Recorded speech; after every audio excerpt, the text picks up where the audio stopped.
الحمد لله نحمده ونستعينه ونستغفره ونؤمن به ونتوكل عليه ونعوذ بالله من شرور أنفسنا ومن سيئات أعمالنا من يهده الله فلا مضل له ومن يضلله فلا هادي له وأشهد أن لا إله إلا الله وأشهد أن محمدًا عبده ورسوله أما بعد فإن خير الحديث كتاب الله وخير الهدي هدي محمد صلى الله عليه وسلم وشر الأمور محدثاتها وكل محدثة بدعة وكل بدعة ضلالة وكل ضلالة في النار. أعوذ بالله من الشيطان الرجيم. بسم الله الرحمن الرحيم. يا أيها الذين آمنوا اتقوا الله حق تقاته ولا تموتن إلا وأنتم مسلمون. يا أيها الناس اتقوا ربكم الذي خلقكم من نفس واحدة وخلق منها زوجها وبث منهما رجالا كثيرا ونساء واتقوا الله الذي تساءلون به والأرحام إن الله كان عليكم رقيبا.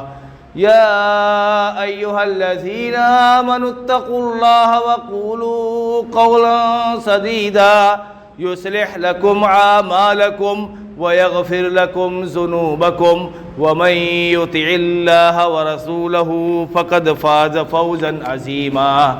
وقال الله تبارك وتعالى في موضع آخر بسم الله الرحمن الرحيم. وقضى ربك ألا تعبدوا إلا إياه وبالوالدين إحسانا إما يبلغن عندك الكبر أحدهما أو كلاهما فلا تقل لهما أف ولا تنهرهما وقل لهما قولا كريما واخفض لهما جناح الذل من الرحمة وقل رب ارحمهما كما ربياني صغيرا. محترم حاضرین جمعہ، میرے اسلامی بھائیوں، تمام طرح کی حمد و ثنا، کبریائی اور بڑائی کے لائق صرف اور صرف اللہ تبارک و تعالیٰ کی ہی ذات ہے، جو ہم سب کا خالق ہے، رازق ہے، مالک ہے. وہ اپنے ذات میں، الوہیت میں، اسما میں، صفات میں تنہا ہے، اکیلا ہے. کوئی اس کا شریک نہیں، کوئی اس کا پارٹنر نہیں. وہی معبود برحق ہے اور صرف وہی عبادت کے لائق ہے. درود و سلام ہو تمام انبیاء اکرام علیہم الصلوات والسلام کے اوپر،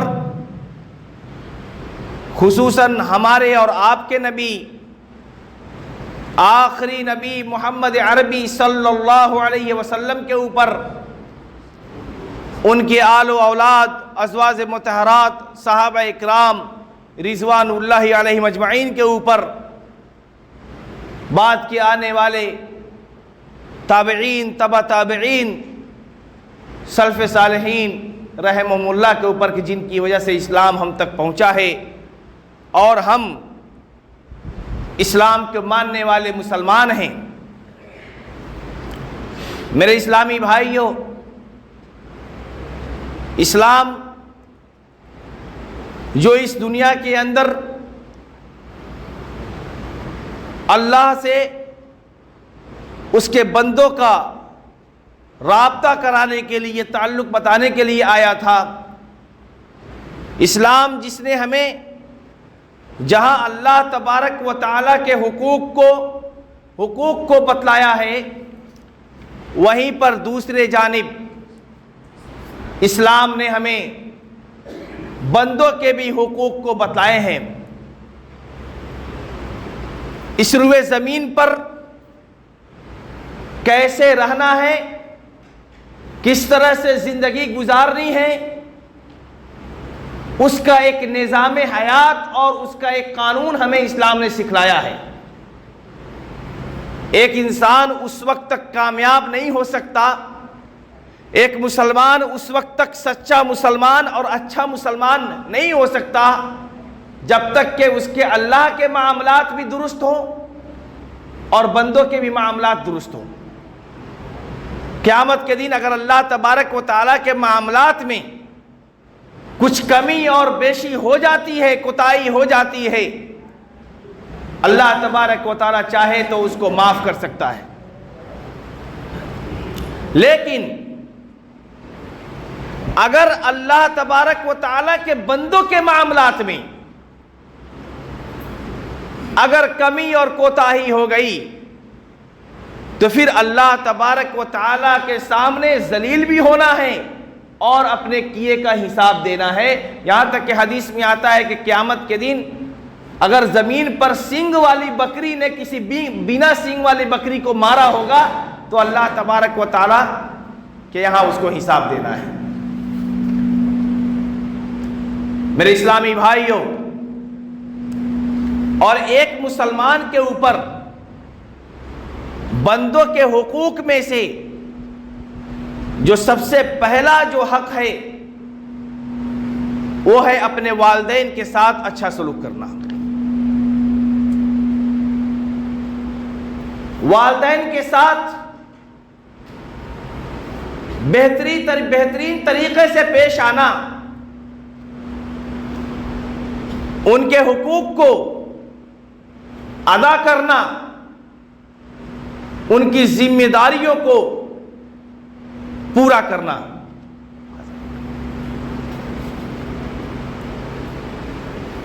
حدیث کے اندر ہے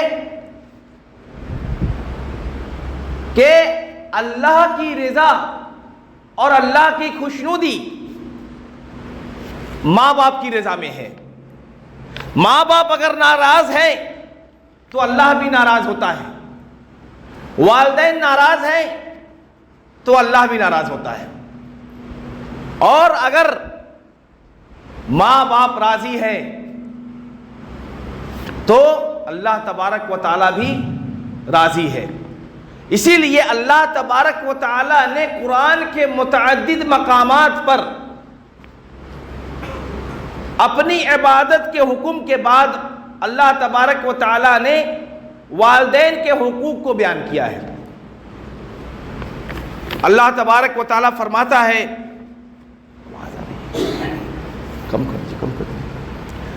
وَاعْبُدُوا اللَّهَ وَلَا تُشْرِكُوا بِهِ شَيْئًا وَبِالْوَالِدَيْنِ إِحْسَانًا، کہ اللہ کی عبادت کرو۔ اللہ تبارک و تعالیٰ نے حکم دیا کہ اللہ کی عبادت کرو، وَلَا تُشْرِكُوا بِهِ شَيْئًا، اللہ کے ساتھ کسی کو شریک مت ٹھہراؤ۔ تھوڑی آواز کم کر دیجیے۔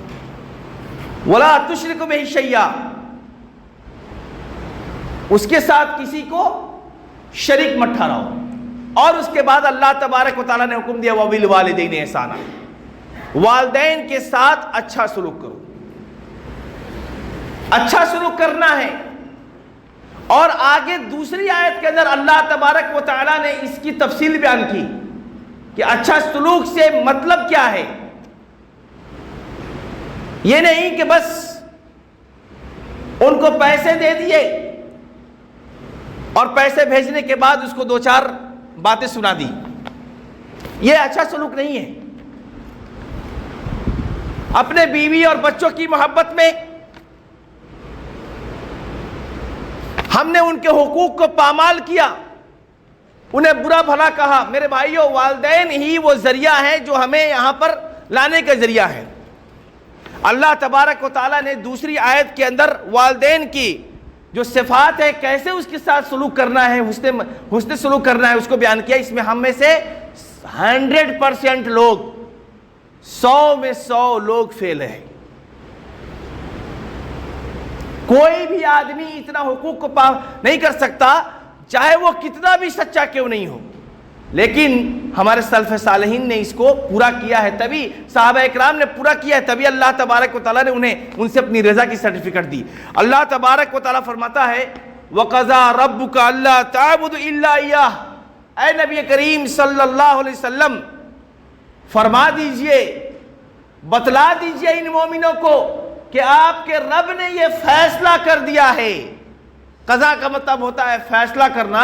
بعض مفسرین نے کہا ہے کہ اللہ تبارک و تعالیٰ نے یہ وصیت کی ہے, اور سب کو پتا ہے کہ وصیت کا مسئلہ کیسا ہے. وصیت کو ماننا واجب ہے, اگر کوئی آدمی وصیت کو نہیں مانتا ہے تو وہ گنہگار ہوتا ہے. اے نبی کریم صلی اللہ علیہ وسلم آپ ان مومنوں سے کہہ دیجئے کہ اللہ تبارک و تعالیٰ کی ہی عبادت کرو, اور وبالوالدین احسانا, اور والدین کے ساتھ اچھا سلوک کرو. کیسے اچھا سلوک کریں گے؟ اللہ تبارک و تعالیٰ نے آگے فرمایا اما یبلغن عندک الکبر احدہما او کلاہما. جان لو اے مومنو, اگر تمہارے ماں باپ میں سے دونوں کے دونوں یا کوئی ایک بھی بڑھاپے کو پہنچ جائے, بزرگی کے عمر کو پہنچ جائیں, اور اگر ان سے کوئی ایسی بات ہو جائے یا کوئی ایسا معاملہ ان کے ساتھ پیش آ جائے جو تمہیں ناگوار گزرے, فلا تقل لہما اف. اف تک مت کہنا, اوہ بھی نہیں کہنا ہے. یہ ماں باپ کا حسن سلوک کون سکھلا رہا ہے؟ اللہ تبارک و تعالیٰ کی یہ وصیت ہے, اور اللہ تبارک و تعالیٰ ہمیں بتلا رہا ہے کہ اگر ماں باپ, سارے لوگ بوڑھے ہوں گے, ہم بھی بوڑھا ہوں گے, اگر اللہ تبارک و تعالیٰ نے عمر باقی رکھی. ہمارے ماں باپ, ہم اپنے ماں باپ کے ساتھ کیسا سلوک کرتے ہیں, ہمارے بچے بھی ویسا ہمارے ساتھ سلوک کریں گے. سوچیں, ایک چھوٹا بچہ جب پیدا ہوتا ہے, اس کی شرارتیں, اس کی بدماشیاں, اس کے جو عادتیں ہوتی ہیں وہ ہمیں بہت پسند ہوتی ہیں. ہم اس کو ڈانٹتے نہیں کہ بچہ ہے, چھوٹا بچہ ہے. لیکن وہی جب بزرگی کی حالت میں جب ماں باپ ہوتے ہیں جو چھوٹے بچے سے بھی کم ہوتے ہیں, اور جب ان سے کوئی غلطیاں ہوتی ہیں تو ہم ان کو کتنا ڈانٹتے ہیں, ان کو ہم کتنا سناتے ہیں, انہیں یہاں تک کہ ذہنی دباؤ دیتے ہیں. ہم پیسے دیتے ہیں لیکن ذہنی پریشر دیتے ہیں, ان کو ٹارچر کرتے ہیں جیسے ہم ان کے اوپر احسان کر رہے ہیں. میرے بھائیو, احسان نہیں کر رہے. حضرت عمر رضی اللہ تعالی عنہ سے ایک صحابی آئے, کہا کہ اے امیر المومنین حضرت عمر رضی اللہ تعالیٰ کہ میرے ماں باپ بوڑھے ہیں, وہ اپنی ضرورت کو پوری نہیں کر سکتے, پیشاب اور پیخانہ جو ہے وہ نہیں کر سکتے, میں ان کو اپنے پیٹھ پر بیٹھا کر دور کسی صحرا میں لے کر کے جاتا ہوں اور انہیں پیشاب اور پیخانہ کرا کر کے لاتا ہوں, اور یہ میرا روز کا معمول ہے.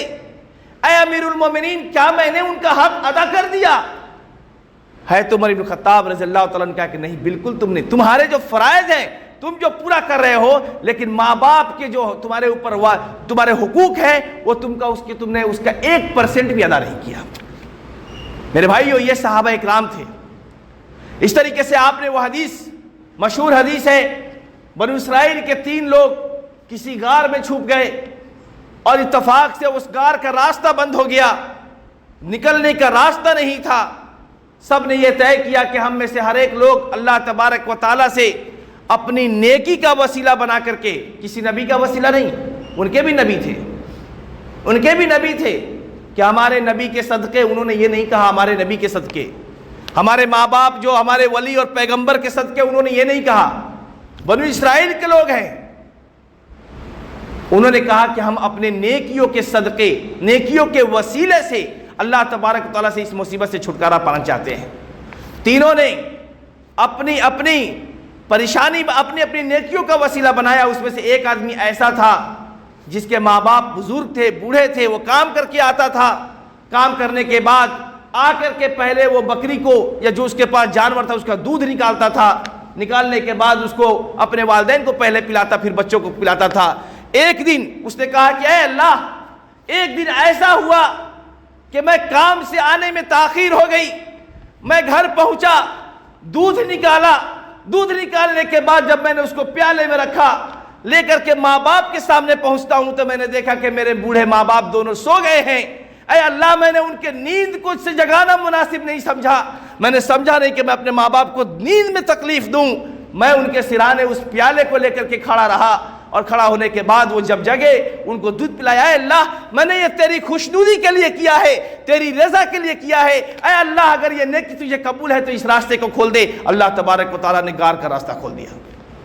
یہ ماں باپ ہیں میرے بھائیوں، یہ والدین ہیں جن کی رضا، جن کی خوشنودی سے عرش والا بھی خوش ہوتا ہے، اور جن کی ناراضگی، جن کی تکلیف سے عرش والا بھی ناراض ہوتا ہے۔ دنیا کی ساری نیکیاں ایک طرف، ماں باپ کے آنسو ایک طرف۔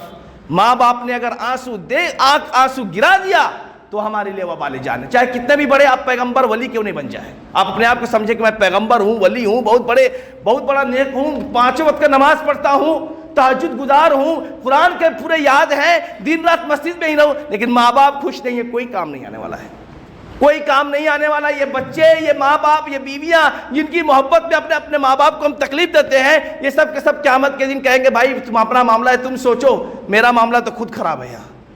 تو اللہ تبارک و تعالیٰ نے کہا وَقَضَىٰ رَبُّكَ أَلَّا تَعْبُدُوا إِلَّا إِيَّاهُ وَبِالْوَالِدَيْنِ إِحْسَانًا، کہ لوگوں اللہ کی عبادت کے بعد اپنے ماں باپ کے ساتھ اچھا سلوک کرو۔ اور کیسے کرنا ہے کہ دونوں میں سے کوئی ایک یا دونوں کے دونوں اگر بڑھاپے کو پہنچ جائے فَلَا تَقُلْ لَهُمَا اُفٍّ، ان کو تم اف تک مت کہنا، اور اس کے بعد اللہ تعالیٰ کا وَلَا تَنْهَرْهُمَا، جھاڑ کر کے مت بولنا، ڈانٹ کر کے مت بولنا، غصہ ہو کر کے مت بولنا۔ دیکھیے اللہ تبارک و تعالیٰ کتنا بڑا حکیم ہے، علیم ہے، خبیر ہے، جانتا ہے کہ انسان کی نفسیات کیا ہوتی ہے۔ سب کوئی بولتا ہے، کون اس سے باقی ہے؟ کوئی ایک آدمی بھی کہے تو کہ میں اپنے ماں باپ کو نہیں بولتا ہوں غصہ کر کے، انسانی فطرت ہے۔ لیکن انسان کو کوشش کرنا چاہیے کہ اپنے والدین کے ساتھ جھڑک کر کے، ڈانٹ کر کے، غصے سے نہ بولے، پیار سے اس باتوں کو سمجھائے۔ وَلَا تَنْهَرْهُمَا وَقُلْ لَهُمَا قَوْلًا كَرِيمًا، اچھی بات بولو، ان سے پیار سے بات کرو۔ وہ تمہارے پیار کے محتاج ہیں، وہ تمہاری نرمیت کے محتاج ہیں، وہ تم سے اچھی بات کی امید کر رہے ہیں، بڑی امید سے پالا ہے کہ یہ ہمارے بڑھاپے کا سہارا بنیں گے۔ تم ان کے ساتھ جھڑک کر کے مت بولو۔ آگے اللہ تبارک وَاخْفِضْ لَهُمَا جَنَاحَ الذُّلِّ مِنَ الرَّحْمَةِ، ان کے ساتھ عاجزی اور انکساری کے ساتھ رحم و کرم کا معاملہ کرو، اور کہو رب ارحمہما کما ربیانی صغیرا، اے اللہ ان کے ساتھ ویسے ہی رحم کر جیسے ان لوگوں نے بچپن میں میرے ساتھ رحم کیا تھا۔ اللہ تبارک و تعالیٰ کی دیکھیے والدین کے لیے وصیت کرتے ہوئے اللہ تعالیٰ نے دوسری آیت کے اندر کہا کہ اگر مشرک اور کافر بھی والدین ہیں، اگر ہم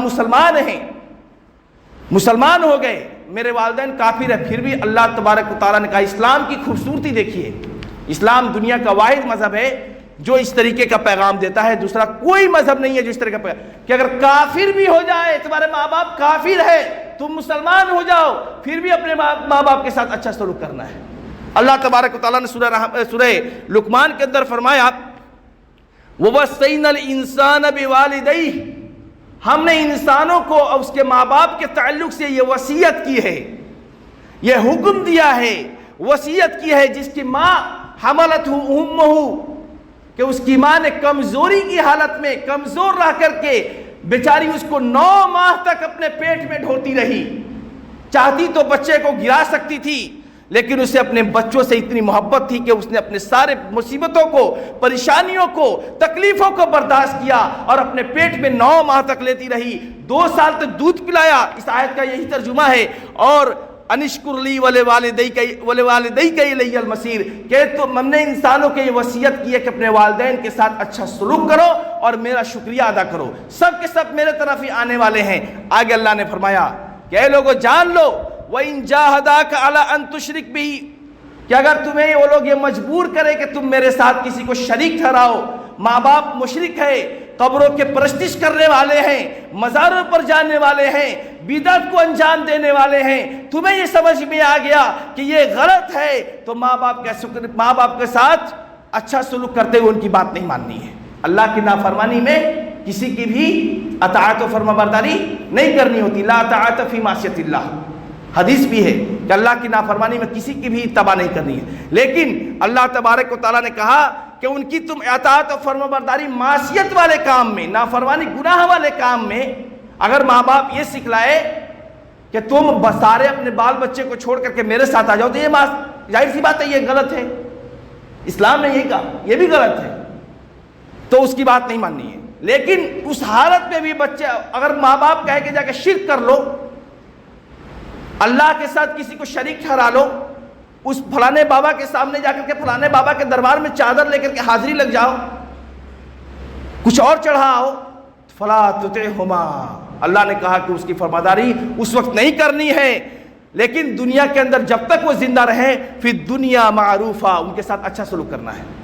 ان کو مشرک ہے اس سے کیا، یہ نہیں کہ ہم تقوی والے ہو گئے، نمازی ہیں، ہم نماز پڑھتے ہیں 5 وقت، میرے ماں باپ نماز نہیں پڑھتے، اب ان کو مارنا پیٹنا چالو کر دیا، غصہ کر کے چھوڑ دیا، ان کو گھر سے نکال دیا۔ نہیں، اللہ نے کہا کہ اس کے بجائے اس کے کہ وہ نماز نہیں پڑھتے وہ میرا معاملہ ہے، عبادت نہیں کرتے وہ میرا معاملہ ہے، روزہ نہیں رکھتے میرا معاملہ ہے، تمہارا معاملہ یہ ہے کہ تم کو اپنا کام کرتے ہوئے، دین کا کام کرتے ہوئے اپنے والدین کے ساتھ اچھا سلوک کرنا ہے۔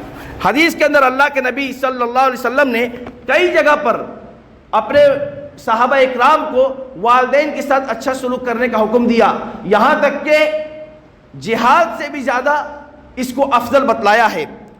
اللہ کے نبی صلی اللہ علیہ وسلم کی حدیث ہے، حضرت عبداللہ ابن مسعود رضی اللہ تعالیٰ عنہ بیان فرماتے ہیں کہ انہ سأل النبی صلی اللہ علیہ وسلم، کہ انہوں نے نبی کریم صلی اللہ علیہ وسلم سے سوال کیا، ای العمل احب اللہ، کہ نبی کریم صلی اللہ علیہ وسلم سب سے بہترین عمل اللہ تبارک و تعالیٰ کے نزدیک کون سا ہے، یا سب سے زیادہ محبوب عمل اللہ کو کون سا ہے؟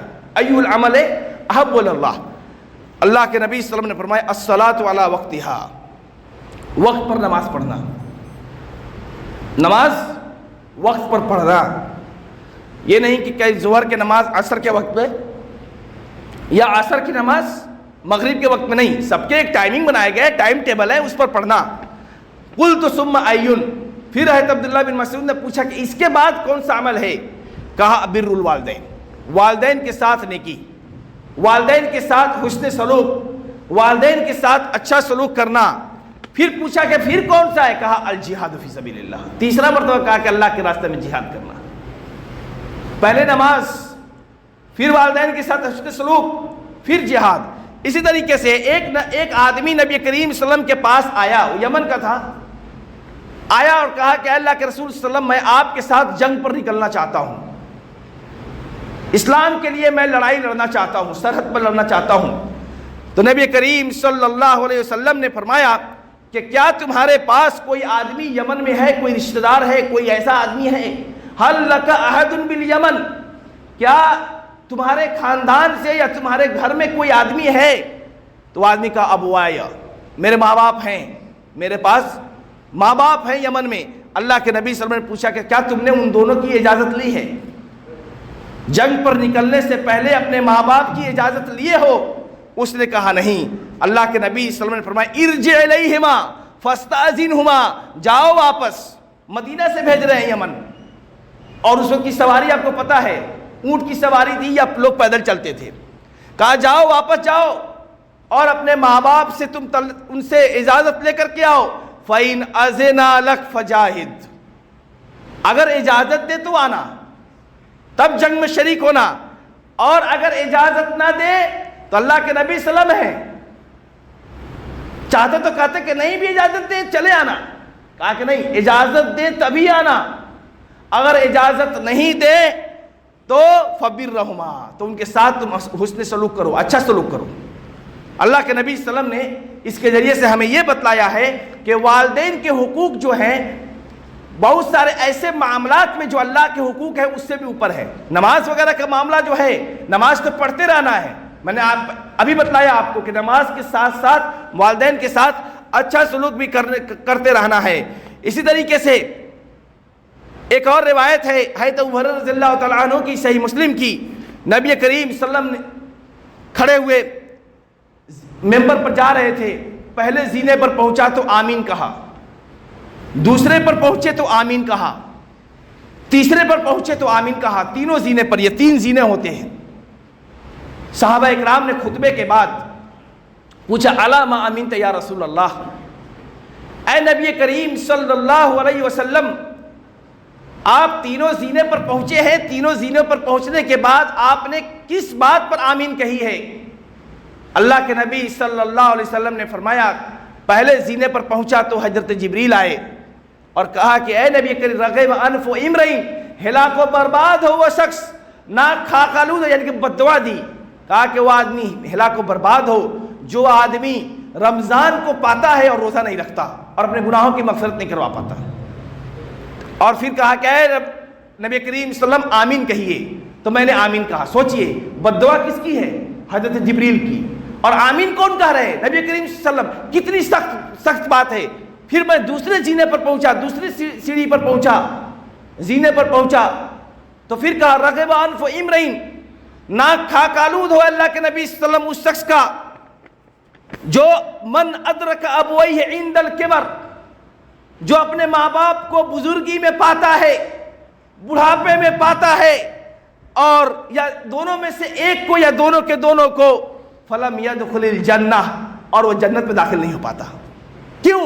ان کے ساتھ اچھا سلوک نہیں کر کے، ان کے ساتھ غلط سلوک کر کے، غصہ کر کے،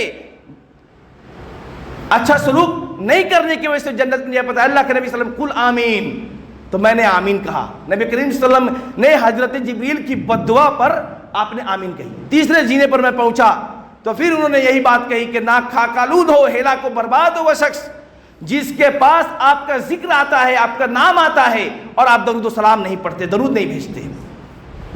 تو ہم درود بھیجتے ہیں، لیکن اس کا جو طریقہ نبی کریم صلی اللہ علیہ وسلم نے بتلایا ہے اس طریقے سے بھیجتے ہیں۔ یہ نہیں کہ کہیں مجلس میں بیٹھے ہوئے ہیں اور اچانک کھڑے ہو گئے اور کہے کہ اب درود بھیجیے، نہیں۔ نبی کریم صلی اللہ علیہ وسلم نے کہا کہ جہاں میرا نام آ جائے وہاں درود بھیجو، درود پڑھو اور سلام کہو، ہمارے پاس سلام پہنچ جاتا ہے۔ یہ نہیں کہ مدینہ والے کو کہنا میرا سلام پہنچا دے۔ اللہ کے نبی صلی اللہ علیہ وسلم کے لیے خصوصیت یہ ہے کہ نبی کریم صلی اللہ علیہ وسلم کے سلام پہنچانے کے لیے فرشتے مقرر ہیں۔ ہم نے یہاں درود پڑھا، اللہ کے نبی صلی اللہ علیہ وسلم کے پاس پہنچ گیا ہے۔ لیکن اس کا یہ عقیدہ نہیں رکھنا ہے کہ اللہ کے نبی صلی اللہ علیہ وسلم قبر میں زندہ ہیں، زندہ نہیں ہے۔ زندہ رہتے تو آج جو اتنے مسائل ہو رہے ہیں، پریشانیاں ہو رہی ہیں پوری دنیا میں، مسلمانوں کے ساتھ معاملات ہیں، نکلتے قبر سے اور کھڑے ہوتے اور پھر لشکر تیار کرتے، نکل پڑتے۔ لیکن اللہ کے نبی صلی اللہ علیہ وسلم اس دنیا میں نہیں ہے۔ اور اللہ تبارک و تعالیٰ نے سورہ انفال کے اندر یہ کہا ہے کہ اے نبی جب تک آپ اس دنیا میں رہیں گے، زندہ رہیں گے، تب تک آپ کی امت کو ہم عذاب نہیں دیں گے۔ تو جب نبی کریم صلی اللہ علیہ وسلم قبر میں زندہ ہوتے، اگر زندہ ہوتے، بہت سارے لوگ کہتے ہیں کہ پردہ فرما گئے زندہ ہیں، زندہ ہوتے تو اللہ تعالیٰ عذاب کیوں دیتا ہے؟ اتنا عذاب آ رہا ہے۔ اس کا مطلب یہ ہے کہ نبی کریم صلی اللہ علیہ وسلم اس دنیا سے چلے گئے ہیں، وہ جنت میں ہیں اور اس دنیا سے ان کو کوئی کنیکشن نہیں ہے، بس سلام ان کو پہنچایا جاتا ہے جو کہ فرشتے پہنچاتے ہیں، وہ ڈائریکٹ نہیں سنتے، وہ ڈائریکٹ نہیں سنتے۔ اس طریقے سے حضرت عمر بن عبدالعزیز رحمہ اللہ نے ایک بہت باریک بات کہی ہے، اور وہ یہ ہے لا تصحب عاقا لوالدیہ، کہ اے لوگوں ان کے ساتھ، والدین کے ساتھ نافرمانی کرنے والے جو لوگ ہوتے ہیں، والدین کے ساتھ جو اچھا سلوک کرنے والے لوگ ہیں، ان کے ساتھ مت رہنا، ان کے ساتھ مت رہو۔ جو اپنے، اور آگے انہوں نے کہی فَإِنَّهُ لَن يَبَرَّكَ، کہ وہ تمہارے ساتھ اچھا سلوک نہیں کرے گا۔ جو اپنے ماں باپ کا نہیں ہوا، ایسے ہم لوگ بھی بولتے ہیں نا کہ جو اپنے ماں باپ کا نہیں ہوا، جو اپنے گھر والوں کا نہیں ہوا، وہ ہمارا کیا ہوگا؟ یہی بات حضرت عمر بن عبدالعزیز نے بھی فرمائی کہ ان لوگوں کے ساتھ مت رہو جو اپنے ماں باپ کے ساتھ نافرمانی کرتے ہیں۔ نبی کریم صلی اللہ علیہ وسلم نے جو بڑے گناہ بتلائے ہیں اس میں سے شرک کے بعد کئی ایسے احادیث میں کہا کہ وہ حقوق الوالدین، والدین کے ساتھ نافرمانی کرنا، والدین کے ساتھ نافرمانی کرنا۔ اسی طریقے سے اللہ تعالیٰ، ایک اور روایت ہے ہشام بن حسان، یہ تابعی ہیں، تبع تابعی ہیں، حسن بصری سے کہتے ہیں کہ میں قرآن پڑھتا ہوں اور پڑھاتا ہوں، انی اتعلم القرآن، میں قرآن لوگوں کو پڑھاتا ہوں، اور میری ماں کیا ہوتی ہے گھر میں رات کا کھانا لے کر کے میری انتظار کرتی ہوتی ہے۔ یعنی میں مدرسے میں پڑھاتا ہوں یا مسجد میں پڑھاتا ہوں، لیکن اس وقت میری ماں کیا ہوتی ہے کہ انتظار کرتی ہوتی ہے، تو کیا میں ایسا کر سکتا ہوں؟ حسن بصری نے کہا کہ دیکھو یہ قرآن کا پڑھنا پڑھانا یہ الگ معاملہ ہے، لیکن اپنے ماں کے ساتھ کھانا کھاؤ۔ جب تمہاری ماں تمہارا کھانا لے کر کے انتظار کرتی ہے کہ میرا بیٹا آئے گا، اس کے ساتھ میں کھانا کھاؤں گی، اور اس انتظار میں وہ اپنے بھوک کی شدت کو برداشت کرتی ہے، اس کو اتنی محبت ہے تم سے، تو تم پہلے ماں کے ساتھ کھانا کھا کر کے آؤ۔ حضرت حسن بصری نے کہا کھانا کھاؤ، یہ تمہارے ماں کو آنکھوں کی ٹھنڈک پہنچائے گا کہ میرا بیٹا میرے لیے وقت نکال رہا ہے۔ میرے بھائیوں، آج ہمارے پاس وقت نہیں ہے ماں باپ کے لیے، دنیا اتنی مشغول ہو گئی، ہم نے اپنے خواہشات کو بڑھا دیا، 1 سے 2 منزلہ مکان کے چکر میں، بچوں کو پڑھانے کے چکر میں ماں باپ کے لیے ہمارے پاس فرصت نہیں ہے۔ دنیا کے سارے دوستوں کے لیے ہمارے پاس فرصت ہے، لیکن ماں باپ کے لیے وقت نہیں ہے۔ سوچئے ہم میں سے کتنے لوگ ہیں جو ماں باپ سے بات کرتے ہیں، وقت نکالتے ہیں، ان کے ساتھ بیٹھتے ہیں، ان سے ان کے دکھ کو، تکلیف کو بانٹتے ہیں اور اس کو ساجھا کرتے ہیں۔ یہ اپنے آپ کو محاسبہ کرنے کا وقت ہے۔ قرآن پڑھا رہے ہیں، پھر بھی کہا ہے حسن بصری نے کہ نہیں، پہلے تمہارے اوپر واجب ہے کہ قرآن پڑھانا معاملہ چلتا رہے گا، پہلے تم کیا کرو کہ پہلے ماں باپ کے ساتھ جا کر کے کھانا کھاؤ، تمہاری ماں انتظار کرتی ہوتی ہے۔ اس طریقے سے حضرت مالک بن ربیعہ الاسلمی رضی اللہ تعالیٰ عنہ بیان فرماتے ہیں کہ ایک آدمی نبی کریم صلی اللہ علیہ وسلم کے پاس آیا اور کہا اللہ کے رسول صلی اللہ علیہ وسلم، سوچئے کیا میرے اوپر حل بقی علی من بر ابوئی شیء بعد موتہما، میرے ماں باپ فوت ہو چکے ہیں، مر گئے ہیں، کیا میرے اوپر ان کے لیے کوئی نیکی باقی ہے؟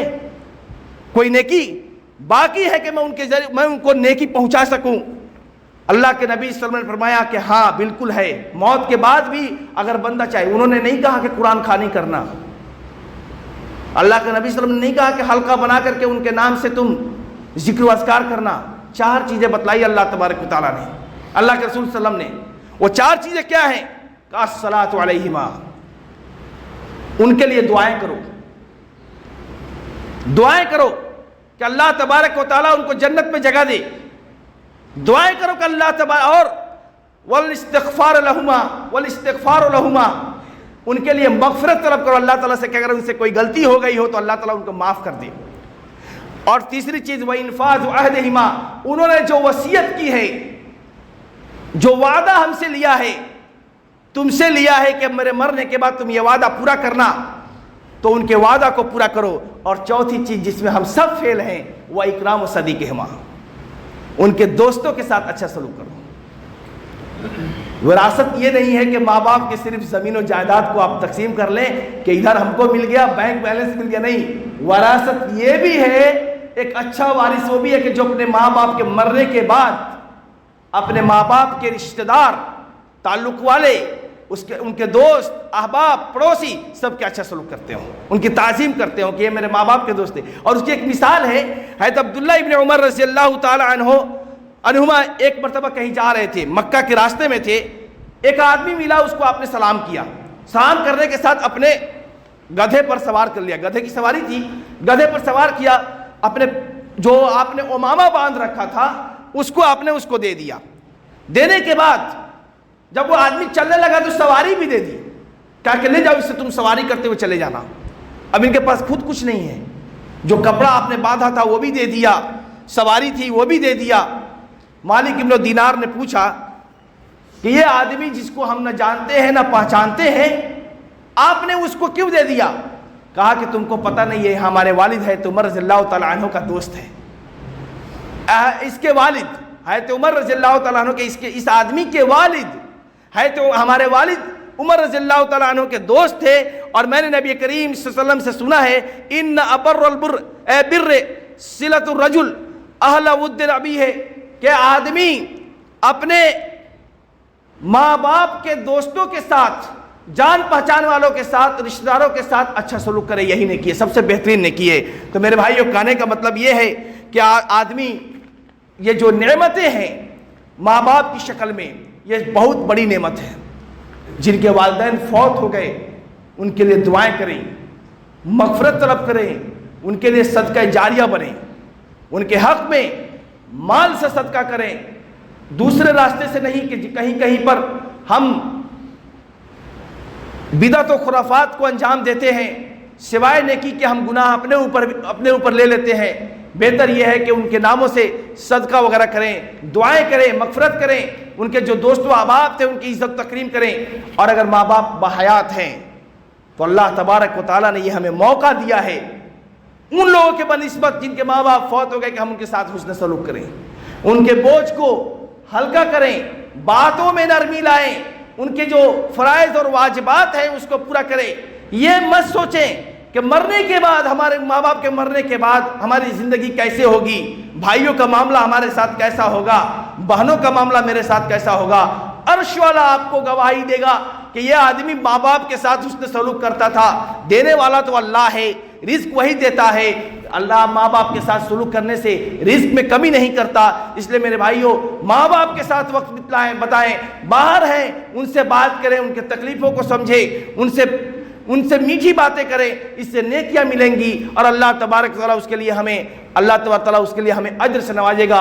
اللہ تبارک و تعالیٰ سے دعا ہے کہ اللہ تبارک و تعالیٰ ہم تمام لوگوں کو اپنے ماں باپ کے ساتھ اچھا سلوک کرنے کی توفیق عطا فرمائیں۔ جن کے ماں باپ فوت ہو گئے ہیں اللہ تبارک و تعالیٰ ان کے گناہوں کی مغفرت فرمائیں، انہیں جنت الفردوس میں اعلیٰ سے اعلیٰ جگہ عطا فرمائیں۔ اللہ تبارک و تعالیٰ ہمیں صحیح اسلام پر چلنے کی توفیق عطا فرمائے۔ اللہ تبارک و تعالیٰ ہمیں قرآن و سنت کے مطابق زندگی گزارنے کی توفیق عطا فرمائے۔ اللہ تبارک و تعالیٰ ہمیں بدعت و خرافات، شرک و منہیات سے بچائے۔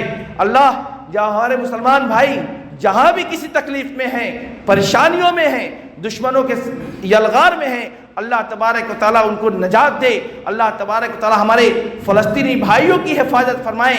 اللہ تبارک و تعالیٰ ان کے ساتھ ان کو دشمنان اسلام سے نجات دے، ان کے پریشانیوں کو آسانیاں پیدا فرمائیں۔ ہم کمزور ہیں، مجبور ہیں، اللہ تبارک و تعالیٰ ہمارے حال پر رحم فرمائے۔ آمین یا رب العالمین۔